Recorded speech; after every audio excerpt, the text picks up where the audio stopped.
नमस्कार दोस्तों, श्रीमद् भागवत गीता चतुर्थ अध्याय ज्ञान कर्म संन्यास योग। श्री भगवान बोले, मैंने इस अविनाशी योग को सूर्य से कहा था। सूर्य ने अपने पुत्र वैश्वत मनु से कहा और मनु ने अपने पुत्र राजा इक्ष्वाकु से कहा। हे परंतप अर्जुन, इस प्रकार परंपरा से प्राप्त इस योग को राज ऋषियों ने जाना, किंतु उसके बाद वह योग बहुत काल से इस पृथ्वी लोक में लुप्त प्राय हो गया। तू मेरा भक्त और प्रिय शाखा है, इसीलिए वही यह पुरातन योग आज मैंने तुझको कहा है, क्योंकि यह बड़ा ही उत्तम रहस्य है, अर्थात गुप्त रखने योग्य विषय है। अर्जुन बोले, आपका जन्म तो अर्वाचीन अभी काल का है और सूर्य का जन्म बहुत पुराना है, अर्थात कल्प के आदि में हो चुका था। तब मैं इस बात को कैसे समझूं कि आप ही ने कल्प के आदि में सूर्य से कहा। श्री भगवान बोले, हे परंतप अर्जुन, मेरे और तेरे बहुत से जन्म हो चुके हैं, उन सब को तू नहीं जानता, किंतु मैं जानता हूँ। मैं अजन्मा और अविनाशी स्वरूप होते हुए भी तथा समस्त प्राणियों का ईश्वर होते हुए भी अपनी प्रकृति को अधीन करके अपनी योग माया से प्रकट होता हूँ। हे भारत, जब जब धर्म की हानि और अधर्म की वृद्धि होती है, तब तब ही मैं अपने रूप को रचता हूँ, अर्थात साकार रूप से लोगों के सम्मुख प्रकट होता हूँ। साधु पुरुषों का उद्धार करने के लिए, पाप कर्म करवाने वाला का विनाश करने के लिए और धर्म की अच्छी तरह से स्थापना करने के लिए मैं युग युग में प्रकट हुआ करता हूँ। हे अर्जुन, मेरे जन्म और कर्म दिव्य अर्थात निर्मल और अलौकिक है। इस प्रकार जो मनुष्य तत्व से जान लेता है, वह शरीर को त्याग कर फिर जन्म को प्राप्त नहीं होता, किंतु मुझे ही प्राप्त होता है।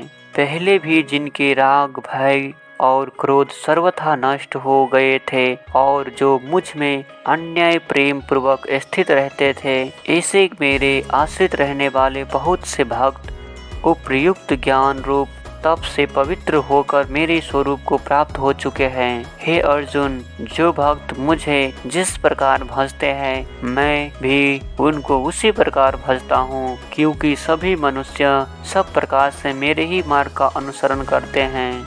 इस मनुष्य लोक में कर्म के फल को चाहने वाले लोग देवताओं को पूजन किया करते हैं, क्योंकि उनको कर्म से उत्पन्न होने वाली सिद्धि शीघ्र मिल जाती है।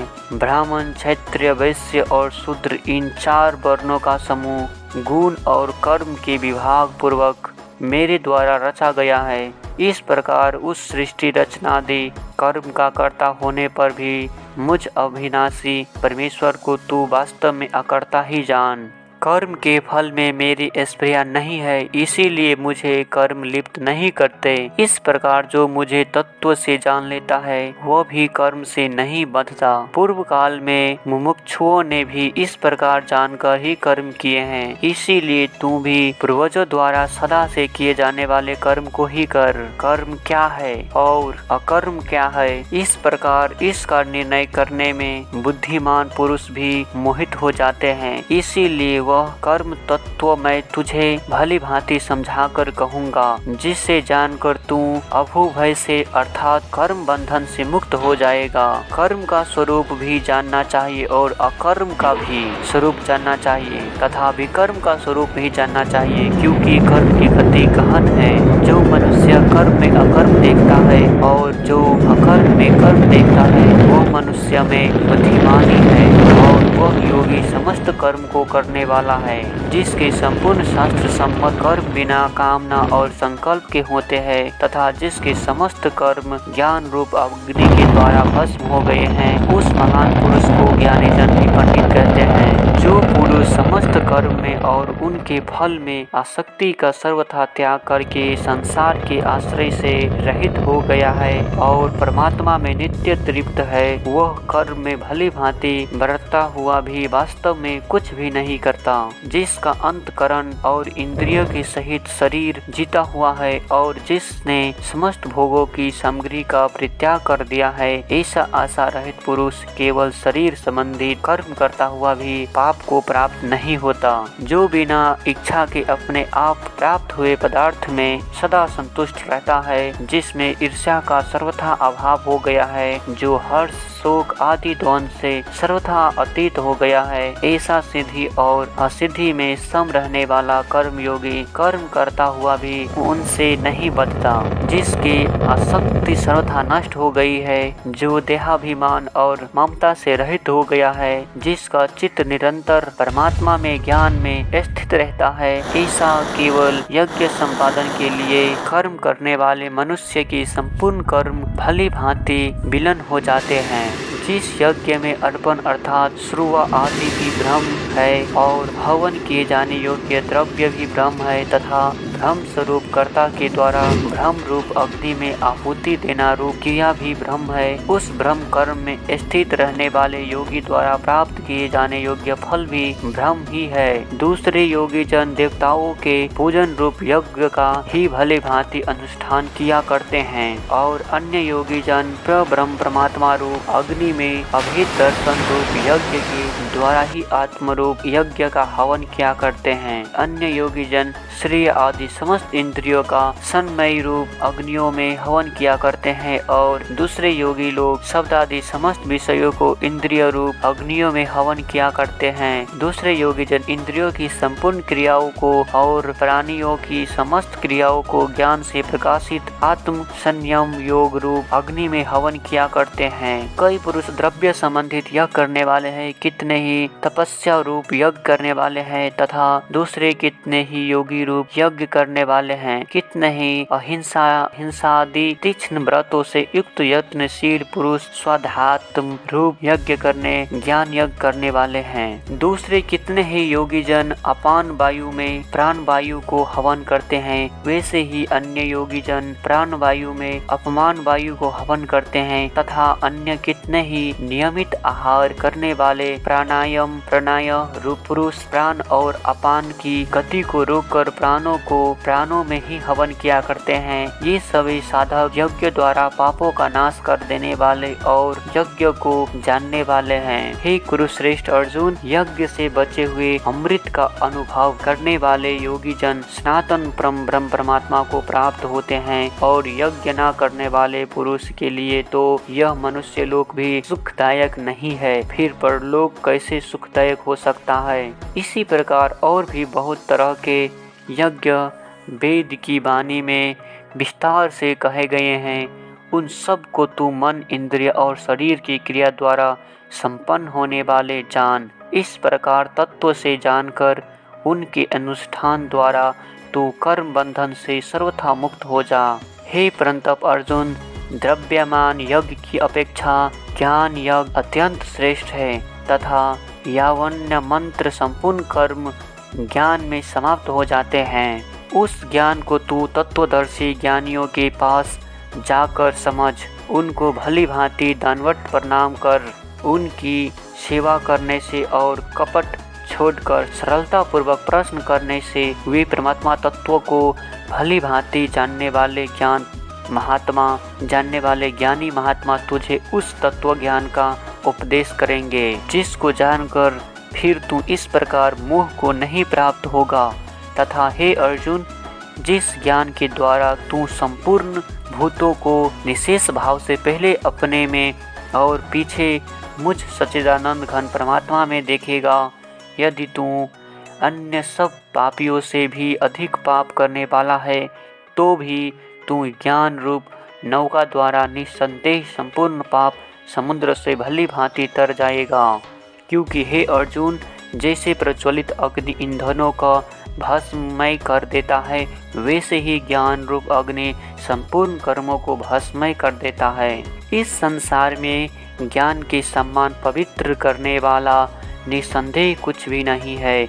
उस ज्ञान को कितने ही काल से कर्मयोग के द्वारा शुद्धांतःकरण हुआ मनुष्य अपने आप ही आत्मा में पा लेता है। जितेंद्रिय साधन प्राणाय और श्रद्धावान मनुष्य ज्ञान को प्राप्त होता है तथा ज्ञान को प्राप्त होकर वह बिना विलंब के तत्काल ही भगवत प्राप्ति स्वरूप परम शांति को प्राप्त हो जाता है। विवेकहीन और श्रद्धा रहित संशय युक्त मनुष्य परमार्थ से अवश्य भ्रष्ट हो जाता है। ऐसे संशय युक्त मनुष्य के लिए ना यह लोक है, ना परलोक है और ना सुख ही है।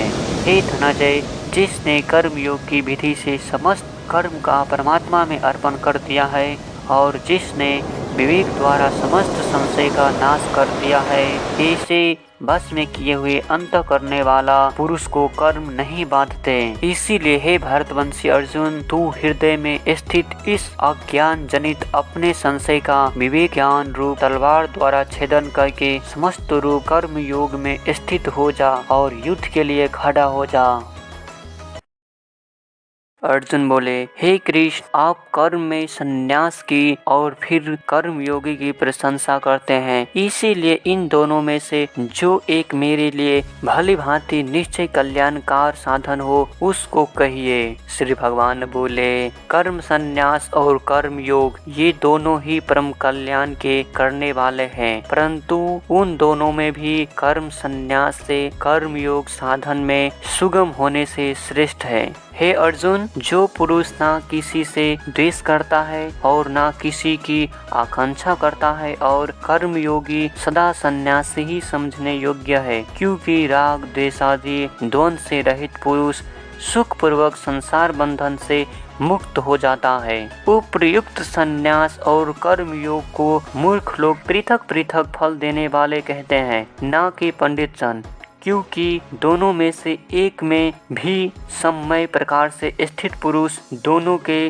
फल रूप परमात्मा को प्राप्त होता है। ज्ञान योगी द्वारा जो परम धाम प्राप्त किया जाता है, कर्म योगी द्वारा भी वही प्राप्त किया जाता है। इसीलिए जो पुरुष ज्ञान योग और कर्म योग को फल रूप में एक देखता है, वही अर्थात देखता है। परंतु हे अर्जुन, कर्म योग के बिना संन्यास अर्थात मन, इंद्रिय और शरीर द्वारा होने वाले संपूर्ण कर्मों में कर्तापन का त्याग प्राप्त होना कठिन है और भगवत स्वरूप को मनन करने वाला कर्मयोगी परम ब्रह्म परमात्मा को शीघ्र ही प्राप्त हो जाता है। जिसका मन अपने बस में है, जो जितेंद्रिय एवं विशुद्ध अंतःकरण वाला है और संपूर्ण प्राणियों का आत्म रूप परमात्मा ही जिसका आत्मा है, ऐसा कर्मयोगी कर्म करता हुआ भी लिप्त नहीं होता। तत्व को जानने वाला सांख्य योगी तो देखता हुआ, सुनता हुआ, स्पर्श करता हुआ, सूंघता हुआ, भोजन करता हुआ, गमन करता हुआ,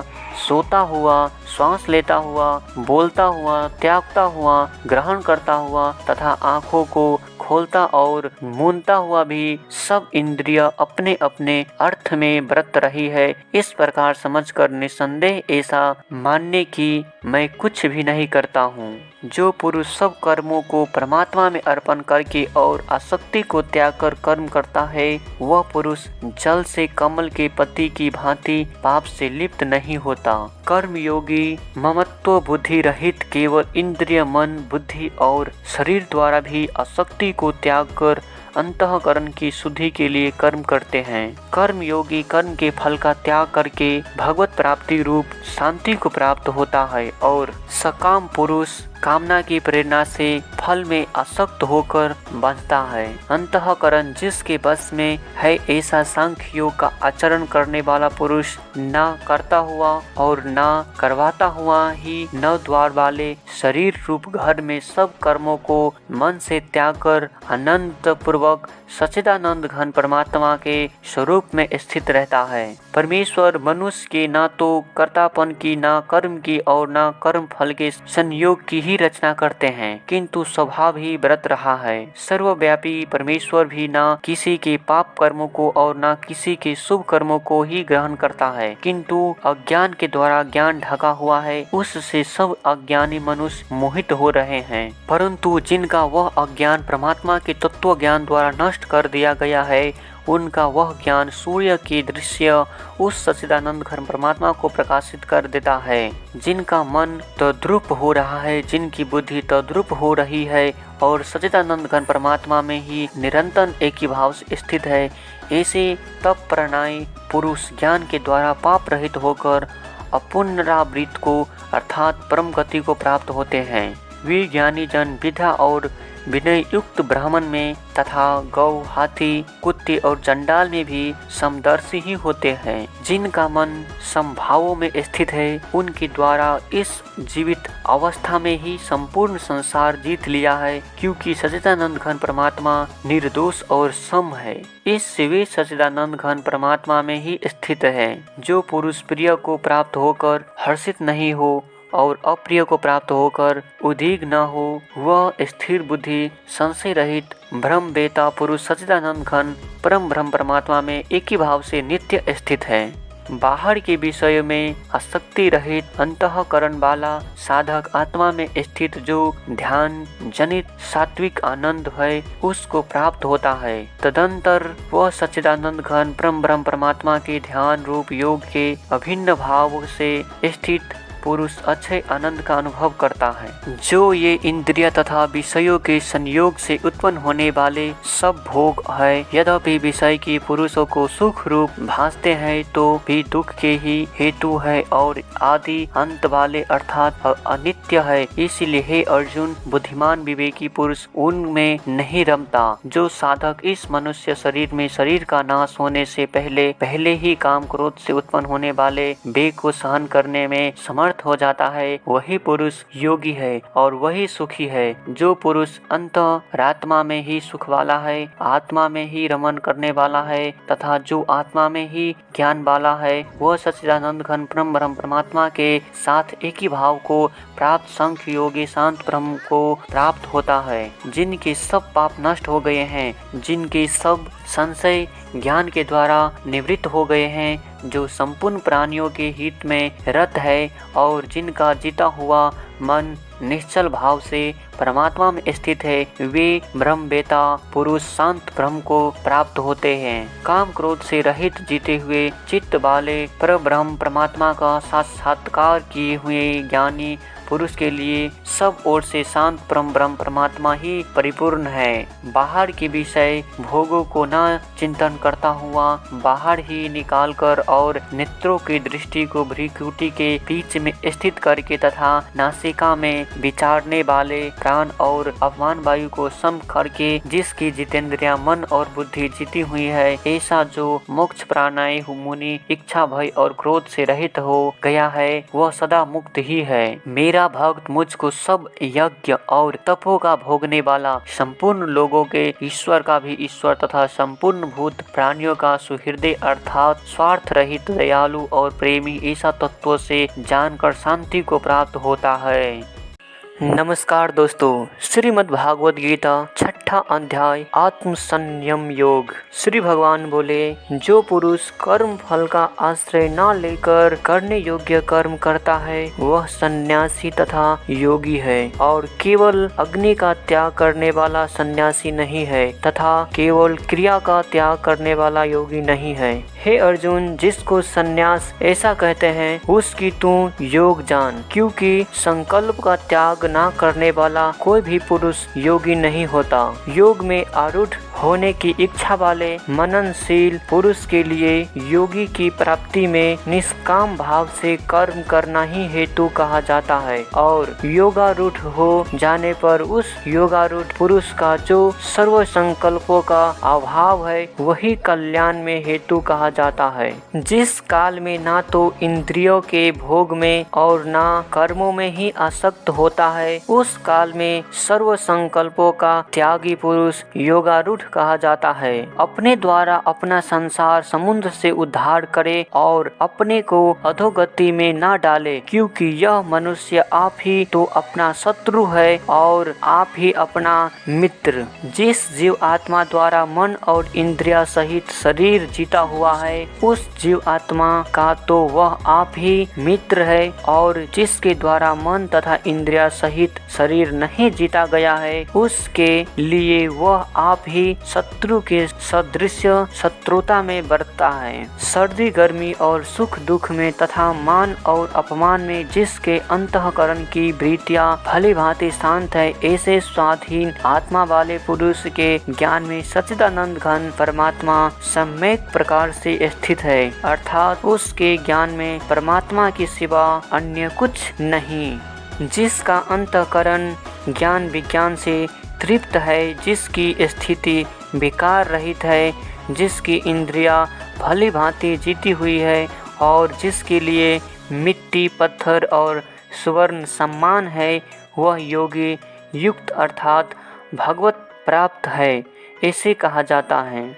सुहृदय मित्र बैरी उदासीन मध्यस्थ द्वेष और बंधुगणों में धर्मात्माओं में और पापियों में भी समान भाव रखने वाला अत्यंत श्रेष्ठ है।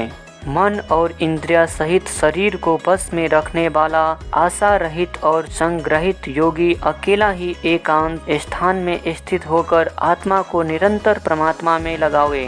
शुद्ध भूमि में जिसके ऊपर क्रमशः कुश मृगछाला और वस्त्र बिछे हैं, जो ना बहुत ऊंचा है और ना बहुत नीचा, ऐसे अपने आसन को स्थिर स्थापन करके उस आसन पर बैठकर चित्त और इंद्रियों की क्रियाओं को बस में रखते हुए मन को एकाग्र करके अंतःकरण की शुद्धि के लिए योग का अभ्यास करें। काया सिर और गले को सम्मान एवं अचल धारण करके और स्थिर होकर अपनी नासिका के अग्रभाग पर दृष्टि जमाकर अन्य दिशाओं को न देखता हुआ ब्रह्मचारी के व्रत में स्थित भय रहे तथा भली भांति शांत अंतःकरण वाला सावधान योगी मन को रोककर मुझ में चित्त वाला और मेरे प्राणय होकर स्थित होवे।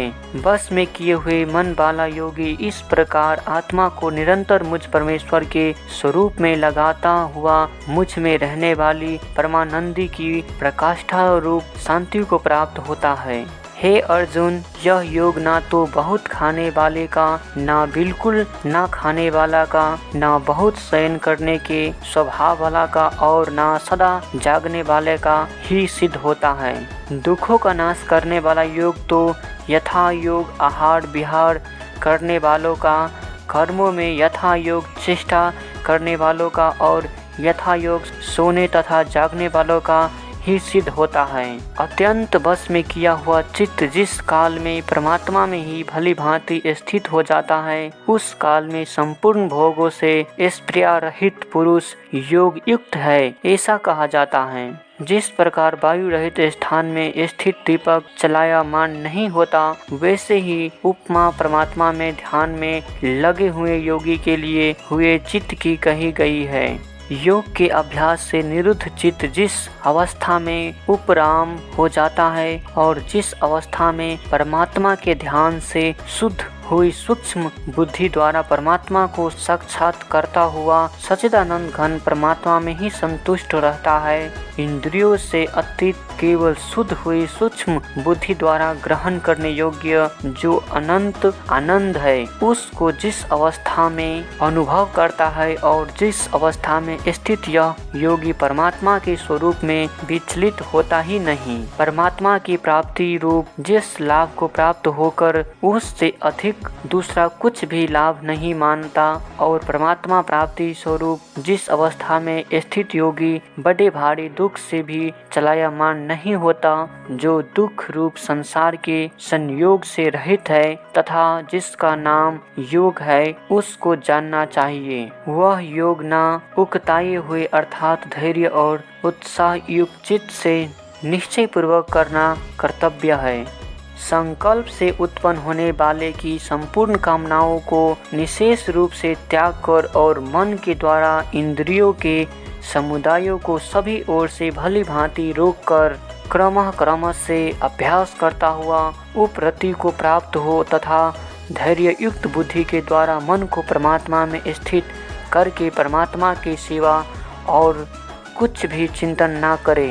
न रहने वाला और अचल मन जिस शब्दादि विषय के निमित्त से संसार में विचरता है, उस विषय के रोककर यानी हटाकर उसे बार बार परमात्मा में ही निरुद्ध करे। क्योंकि जिसका मन भली प्रकार शांत है, जो पाप से रहित है और जिसका रजोगुण शांत हो गया है, ऐसे इस सच्चिदानंद घन ब्रह्म के साथ एक ही भाव हुए योगी के उत्तम आनंद प्राप्त होता है। वह पाप रहित योगी इस प्रकार निरंतर आत्मा को परमात्मा में लगाता हुआ सुख पूर्वक परम ब्रह्म परमात्मा की प्राप्ति रूप अनंत आनंद का अनुभव करता है। सर्वव्यापी अनंत चेतना में एक ही भाव से स्थित रूप योग से युक्त आत्मा वाला तथा सब में समभाव से देखने वाला योगी आत्मा को संपूर्ण भूतों में स्थित और संपूर्ण भूतों को आत्मा में कल्पित देखता है। जो पुरुष संपूर्ण भूतों में सबके आत्मा रूप मुझ वासुदेव को व्यापक देखता है और संपूर्ण भूतों को मुझ वासुदेव के अंतर्गत देखता है, उसके लिए मैं अदृश्य नहीं होता और वह मेरे लिए अदृश्य नहीं होता। जो पुरुष एक ही भाव में स्थित होकर संपूर्ण भूतों में आत्म रूप से स्थित मुझ सच्चिदानंद घन वासुदेव को भजता है, वह योगी सब प्रकार से बढ़ता हुआ भी मुझ में ही बरतता है। हे अर्जुन, जो योगी अपनी भांति संपूर्ण भूतों में सम देखता है और सुख अथवा दुखों को भी सब में सम देखता है, वह योगी परम श्रेष्ठ माना गया है। अर्जुन बोले, हे मधुसूदन, जो यह योग आपने संभाव से कहा है, मन के चंचल होने से मैं इसकी नित्य स्थिति को नहीं देखता हूँ। क्योंकि हे कृष्ण, यह मन बड़ा चंचल प्रमथन स्वभाव वाला बड़ा दृढ़ और बलवान है, इसीलिए उसका बस में करना मैं वायु को रोकने की भांति अत्यंत दुष्कर मानता हूँ। श्री भगवान बोले, हे महाबाहो, निसंदेह मन चंचल और कठिनता से बस में होने वाला है, परंतु हे कुंती पुत्र अर्जुन, यह अभ्यास और वैराग्य से बस में होता है। जिसका मन बस में किया हुआ नहीं है, ऐसे पुरुष द्वारा योग दुष्प्राय है और बस में किए हुए मन वाले प्रयत्नशील पुरुष द्वारा साधन से उसका प्राप्त होना सहज है। यह मेरा मत है। अर्जुन बोले, हे कृष्ण, जो योग में श्रद्धा रखने वाला है किंतु संयमी नहीं है, इस कारण जिसका मन अंतकाल में योग से विचलित हो गया है, ऐसा साधक योगी को सिद्धि को अर्थात भागवत साक्षात्कार को न प्राप्त होकर किस गति को प्राप्त होता है। हे महाबाहो, क्या वह भागवत प्राप्ति के मार्ग में मोहित और आश्रय रहित पुरुष छिन्न भिन्न बादल की भांति दोनों ओर से भ्रष्ट होकर नष्ट तो नहीं हो जाता? हे कृष्ण, मेरे इस संशय को संपूर्ण रूप से छेदन करने के लिए आप ही योग्य है, क्योंकि आपके सिवा दूसरा इस संशय का छेदन करने वाला मिलना संभव नहीं है। भगवान बोले, हे पार्थ, उस पुरुष का ना तो इस लोक में नाश होता है और ना परलोक में ही, क्योंकि हे प्यारे, आत्म द्वार के लिए अर्थात भगवत प्राप्ति के लिए कर्म करने वाला कोई भी मनुष्य दुर्गति को प्राप्त नहीं होता। योग भ्रष्ट पुरुष पुण्यवानों के लोगों को अर्थात स्वर्ग आदि उत्तम लोगों को प्राप्त होकर उनमें बहुत वर्षों तक निवास करके फिर शुद्ध आचरण वाले श्रीमान पुरुष के घर में जन्म लेता है, अथवा वैराग्यवान पुरुष उन लोगों में ना जाकर ज्ञानवान योगियों के ही कुल में जन्म लेता है। परंतु इस प्रकार जो यह जन्म है सो संसार में निसंदेह अत्यंत दुर्लभ है। वहाँ उस पहले शरीर में संग्रह किए हुए बुद्धि संयोग को अर्थात समबुद्धि रूप योग के संस्कारों को अनायास ही प्राप्त हो जाता है और हे कुरुनंदन, उसके प्रभाव से वह फिर परमात्मा की प्राप्ति रूप सिद्धि के लिए पहले से भी बढ़कर प्रयत्न करता है। वह श्रीमानों के घर में जन्म लेने वाला योग भ्रष्ट पराधीन हुआ भी उस पहले के अभ्यास से ही निसंदेह भगवान की ओर आकर्षित किया जाता है तथा समबुद्धि रूप योग का जिज्ञासु भी वेद में कहे हुए सकाम कर्म में फल को उल्लंघन कर सकता है। परंतु प्रयत्न पूर्वक अभ्यास करने वाला योगी तो पिछले अनेक जन्मों के संस्कार बालों से इसी जन्म में संसिद्ध होकर संपूर्ण पापों से रहित हो फिर तत्काल ही परम गति को प्राप्त हो जाता है। योगी तपस्वियों से श्रेष्ठ है, शास्त्र ज्ञानियों से भी श्रेष्ठ माना गया है और सकाम कर्म करने वालों से भी योगी श्रेष्ठ है। इससे हे अर्जुन, तू योगी बन। संपूर्ण योगियों में भी जो श्रद्धावान योगी मुझ में लगे हुए अंतरात्मा से मुझको निरंतर भजता है, वह योगी मुझे परम श्रेष्ठ मान्य है।